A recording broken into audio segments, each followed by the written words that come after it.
नमस्कार दर्शकों, स्वागत है आपका एस न्यूज में। तो आज हम हैं सतलोक आश्रम मुंडका दिल्ली में, समागम है संत रामपाल जी महाराज जी के। तो यहाँ पर हम लोग आए हैं, तो यहाँ पे हम प्रदर्शनी सेवा पे कुछ सेवादार जो है वो सेवाएं दे रहे हैं। तो यहाँ पे जैसे कि आप देख पा रहे हो कि कुछ जैसे ग्रंथ वगैरह रखे हैं, कबीर सागर है, ऋग्वेद है, श्रीमद भगवद गीता है और श्रीमद देवी भागवत है। तो इनसे हम जानेंगे कि ये जो ग्रंथ वगैरह हैं तो इन लोगों ने यहाँ पे क्यों रखे हैं और इसके पीछे रखने का उद्देश्य क्या है और इसके माध्यम से क्या एक तरीके से जो लोग यहाँ पर आ रहे हैं तो किस तरीके से उन लोगों का जो शंका समाधान है या जो ज्ञान का है वो किस तरीके से प्रमाणित ग्रंथों के साथ रख रहे हैं। और जो मिसकंसेप्शन है लोगों के बारे में संत रामपाल जी महाराज जी के बारे में कि वो जो है एक तरीके से भ्रमित ज्ञान लोगों को देते हैं, तो इनसे हम जानेंगे कि उसके बारे में इनकी क्या राय है और कैसे लोगों को ये यहाँ पर ज्ञान चर्चा के माध्यम से जो भी उनके शंका समाधान होते हैं, जो भी उनके कुछ क्वेरीज होती है तो उनका समाधान कैसे करते हैं। नमस्कार जी, स्वागत है आपके एस न्यूज में। तो आपका शुभ नाम?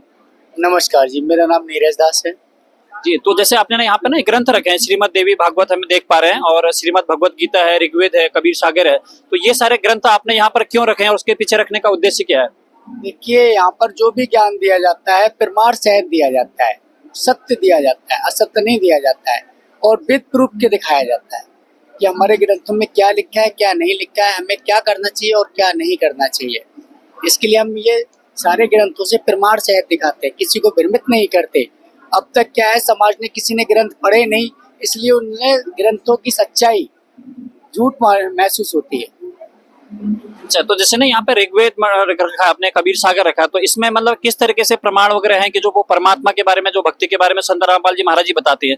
तो एक तो पहले ये बताइए कि हमें संत रामपाल जी महाराज जी जो है वो किसकी भक्ति बताते हैं और उसकी पद्धति क्या है और उसके पीछे का उद्देश्य क्या है?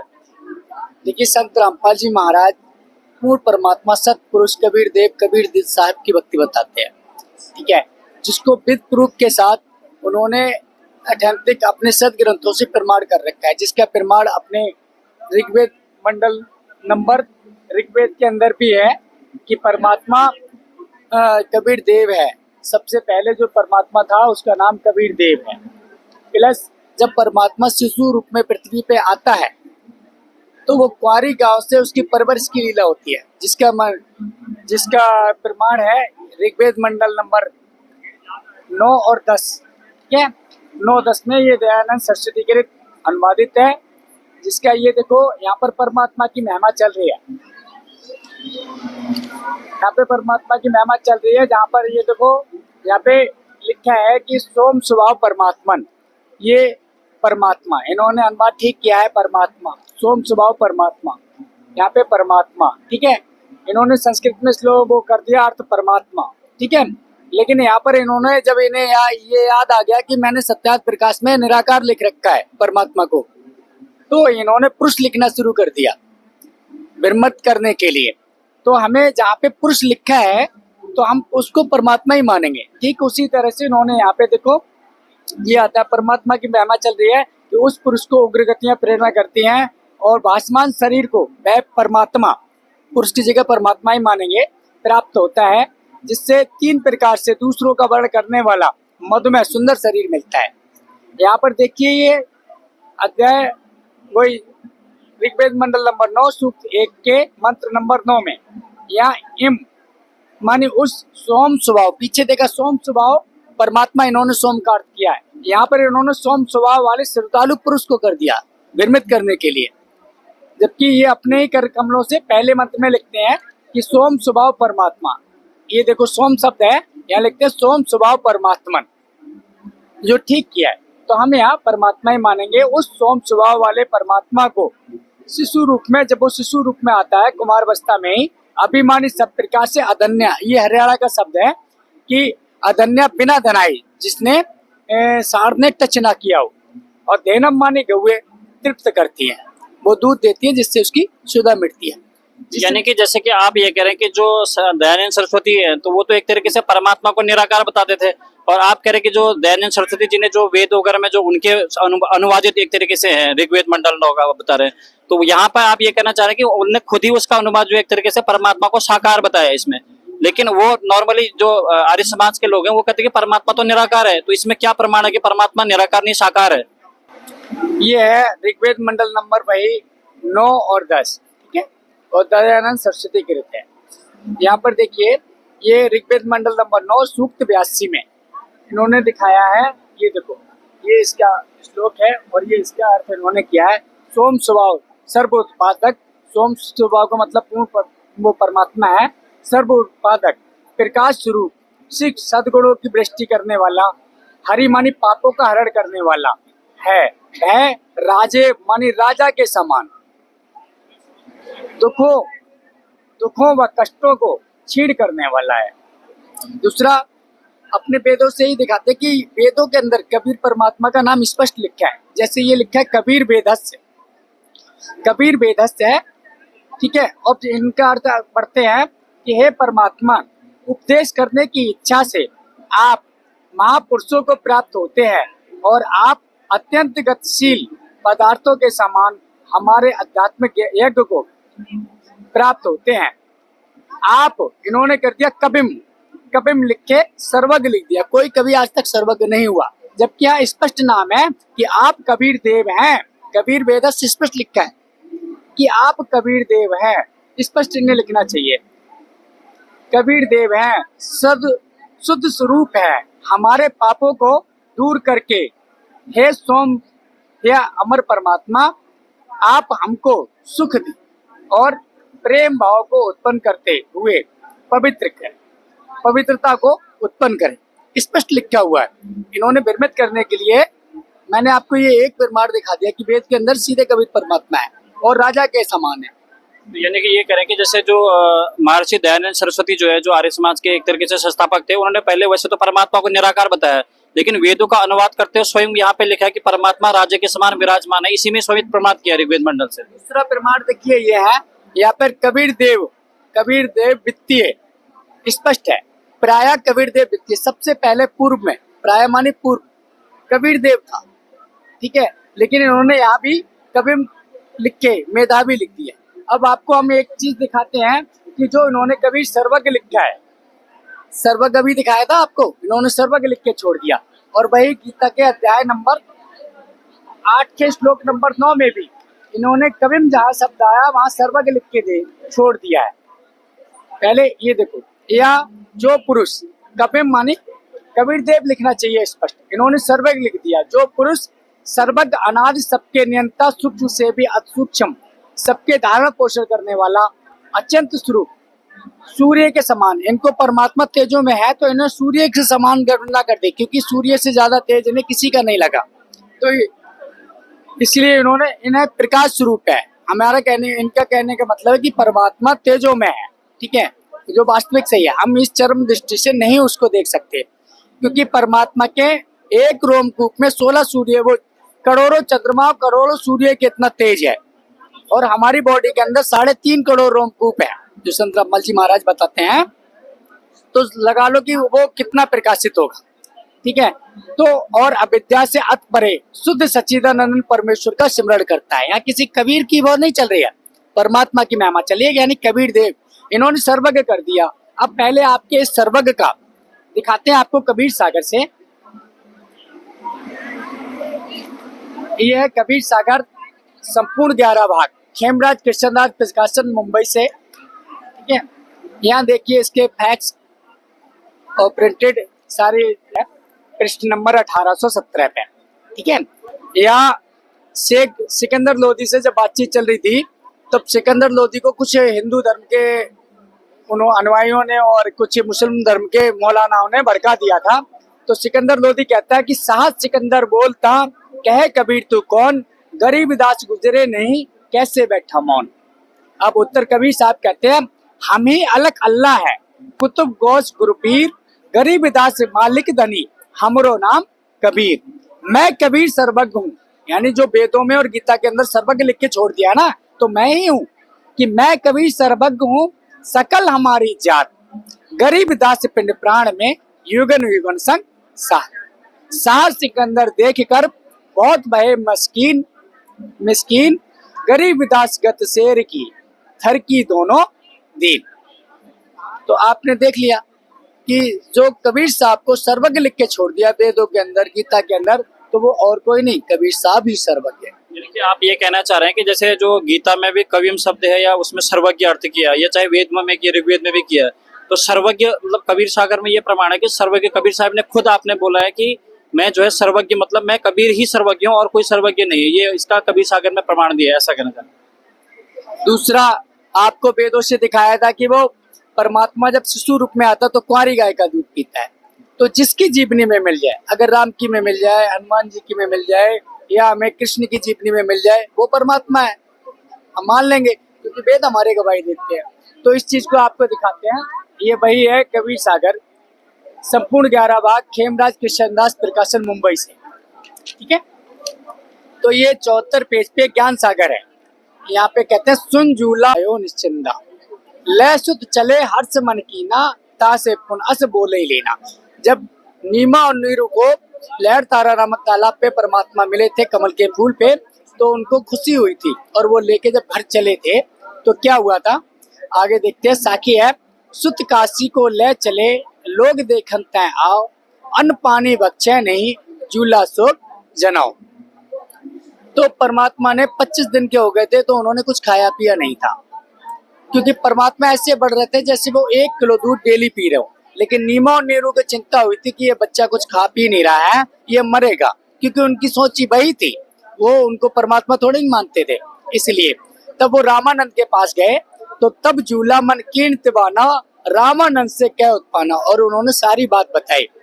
मैं सुध पायो बड़ गुड़ बनता, कारण कौन भकै नहीं सकता, रामानंद ध्यान तब धारा, झूला सो तब वचन उचारा। पूरब जन्म तय ब्राह्मण जाति, हर सेवा की नहीं उस बलवाती। तो रामानंद ने कही कि तुम पूरब जन्म में ब्राह्मण जाति थे। ये नीमा और नीरू उसी जन्म में ब्राह्मण जाति से थे, जिनका गौरी शंकर नाम था और नीमा का नाम सरस्वती था। तो वो एक शिव के पुजारी थे, तो इस वजह से, और फ्री में कथा करते थे, कोई वो पैसा नहीं लेते थे। जो दान आता था वो दान शाम का रख लेते थे, और बाकी वो भंडारा कर देते थे कि सुबह को परमात्मा फिर देगा। तो इस वजह से वहाँ के जो हिंदू ब्राह्मण थे वो उनसे ईर्ष्या करने लगे कि ये फ्री में कथा कहता है, तो हमसे पैसे देके कौन कराएगा। और दूसरा, जो मुसलमान थे वो कहते थे कि ये मुस्लिम धर्म का ज्यादा प्रचार कर रहा है, तो इसलिए इसको रोको। तो उन्होंने अपना झूठा पानी उनके मुंह में डाल दिया, प्लस उनके घर में छिड़क दिया, सारे उनके ऊपर छोड़ दिया। तो इस तरह से उनका धर्म परिवर्तन कराया गया, और उनका नूर अली उनका नाम रखा गया, जिसको नीरू कहते हैं, और नियामत बेगम उनकी पत्नी का नाम रखा गया, जिसको नीमा कहते हैं। ठीक है, तो इस कारण से उनको इस तरह से मुसलमान बनाया गया। लेकिन वो शिव के उपासक थे, और उसी वजह से वो गंगा में जाते थे स्नान करने के लिए। तो उनका गंगा स्नान बंद कर दिया था हिंदू पंडितों ने कि ये मुसलमान हो गए। तो इस वजह से वो लहर तारा नामक एक स्थान था, तारा नामक एक स्थान था, जहाँ लहरों के द्वारा, समुद्र की गंगा की लहरों के द्वारा पानी एकत्र हुआ था। तो वहाँ एकांतवास था, वो वहाँ स्नान करने जाया करते। तो जेठ सुदी पूर्णमासी को आज के ही दिन मिले 1398 में पूर्ण परमात्मा सतलोक से चल के आया था ब्रह्म मुहूर्त में। ब्रह्म मुहूर्त कहते हैं सूर्य उदय से 1.5 घंटे पहले। तो वो आके आए थे, और रामानंद नीमा और नीरू को मिले थे। तब का ये वृत्तांत चल रहा है, जब उन्होंने कुछ खाया पिया नहीं था। तो वो उन्होंने बताया था कि पूरा जन्म तक ब्राह्मण जाति, तो इस तरह से वो उस जन्म में ही ब्राह्मण थे, बाद में मुसलमान बनाए गए। ठीक है, तुमने कुछ हर सेवा की नहीं हुस बलवाती, तुमसे कोई गलती हुई, कश तुम सेवा हर की चूका, ताते भयो झूला को रूका। तुमसे कोई परमात्मा की भक्ति में गलती हुई, इस वजह से तुम मुसलमान बनाए गए। प्रीत प्रभु गई तोरी लीना, ताते उत्तान में सुतो दूना। तुमने परमात्मा की शरण ली थी, इसलिए तुम्हें खुश होके एक पुत्र दिया।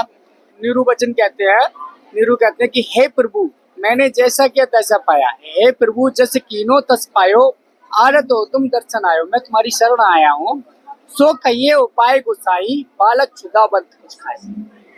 रामानंदा युक्ति विचारा, तुम सुत कोई ज्ञानी अवतारा।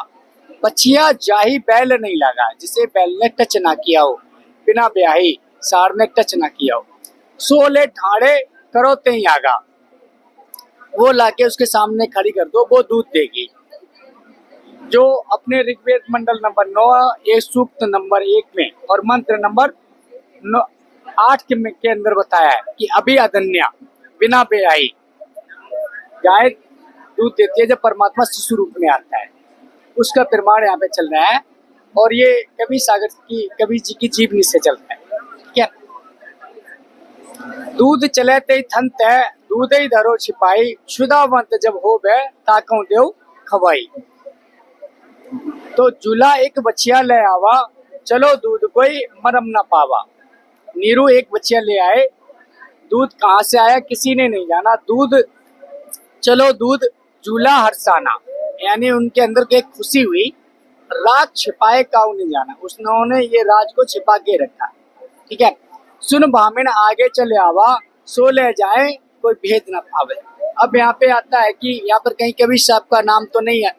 अब आगे देखते हैं, यहाँ पर दिखाते हैं कि दूध न पीबत नाम कबीर। जो दूध नहीं पी रहा था वो कौन था? वो कबीर साहब ही थे। कि दूध न पीबत नाम कबीरा, खेलत संत संगमत धीरा। वो छोटी सी उम्र में बड़े बड़े संतों के संग, विद्वानों के संग ज्ञान चर्चा करने लगी। ये प्रमाण मिलता है। वेद गवाही देते हैं और जिसकी जीवनी में मिल जाए वो परमात्मा। संत रामपाल जी महाराज ने विद प्रूफ के दिखा रखे सारा। तो आप ये कहना चाह रहे हैं कि जो संत रामपाल जी महाराज जी ने जो पूर्ण परमात्मा बताया वो एक तरीके से कबीर साहेब ही पूर्ण परमात्मा थे, तो बाकी के जो ब्रह्मा विष्णु महेश शंकर ब्रह्मा परब्रह्म ये है, तो ये एक तरीके से पूरे परमात्मा नहीं थे, ऐसा? ब्रह्मा विष्णु महेश पूर्ण परमात्मा नहीं है। उन्होंने खुद माता दुर्गा की स्तुति की है, तो उन्होंने श्रीमद् देवी भागवत महापुराण के अंदर देखो, संक्षिप्त देवी भागवत महापुराण है, सचित्र मोटा टाइप, केवल हिंदी, गुजराती, कन्नड़, तेलुगु में भी उपलब्ध है। ठीक है। गीता प्रेस गोरखपुर से है।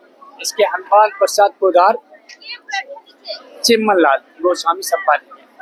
तो आपको दिखाते हैं, यहाँ पर ये है स्कंद, तीसरा स्कंद है, पृष्ठ नंबर 137 पे। ये संपूर्ण संसार तुम्हारे भीतर विराजमान है। इस जगत की सृष्टि और संहार तुम्ही से होते हैं। तुम्हारी ही व्यापक माया इस संसार को सजाती है। अब मैंने तुम्हारे पूर्ण परिचय प्राप्त कर लिया है कि तुम अखिल जननी में है। इसमें कोई संदेह नहीं है। सारा विश्व सत और असत्य में विकार स्वरूप है। तुम समय समय पर चेतन पुरुष को इसका विस्तार दिखाया करती हो। 16 एवं 7 तत्वों से तुम्हारी विग्रह संपन्न है। आगे कहते हैं, यदि तुम्हारी शक्ति अलग हो जाए तो जगत की व्यवस्था करने में पुरुष को सफलता मिलनी असंभव है। तुम अपने प्रभाव से संपूर्ण संसार को संतुष्ट करने में सदा संलग्न रहती हो। तुम्हारे तेज से सारा जगत उत्पन्न हुआ है। देवी, प्रलय काल के समय में तुम संसार को क्षण भक्षण कर लेती हो। आगे कहते हैं, ब्रह्मा जी सृष्टि करते हैं, विष्णु जी पालन करते हैं और रुद्र संहार करते हैं। पर जब तुम्हारी इच्छा से हम में शक्ति उत्पन्न होती है, तभी हम इस कार्य को संपादन के अधिकारी होते हैं। गिरिराज राजनंदिनी, तुम सबकी माता हो। जगत का पालन करना और उसे टिकाए रखना तुम्हारा स्वाभाविक कार्य है। वरदायिनी भगवती, तुम्हारी शक्ति संपन्न होने पर ही